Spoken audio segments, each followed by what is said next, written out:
Səfər Əbiyev sistemdən kənara atılanda Müdafiə Naziri vəzifəsinə ən real namizəd kimi Elçin Quliyevin adı müzakirə edilib və hətta hansısa dəhlizlərdə qərar da qəbul edilib.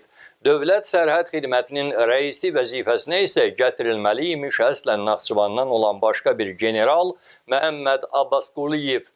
Sərhəd Xidmətinin orta rangına daxil olan zabitlər bildirirlər ki, həmin ərəfədə general Məhəmməd Abbasquliyevi hətta təbrik edirdilər yeni vəzifə münasibəti ilə və kabinetin qapısı təbrik növbəsi gözləyənlər üçün açıq elan edilibmiş.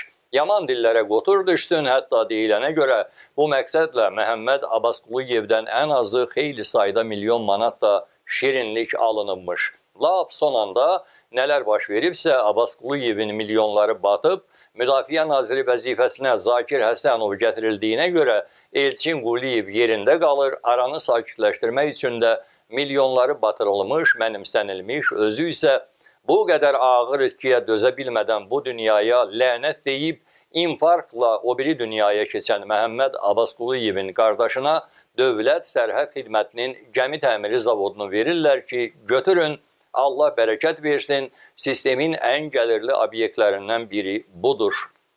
Məhəmməd Abbasquliyevin isə ürəyi dözmədi bu qədər itkiyə, dediyim kimi infarktdan vəfat etdi və dəfn mərasimində də qəribə bir kuryoz yaşandı.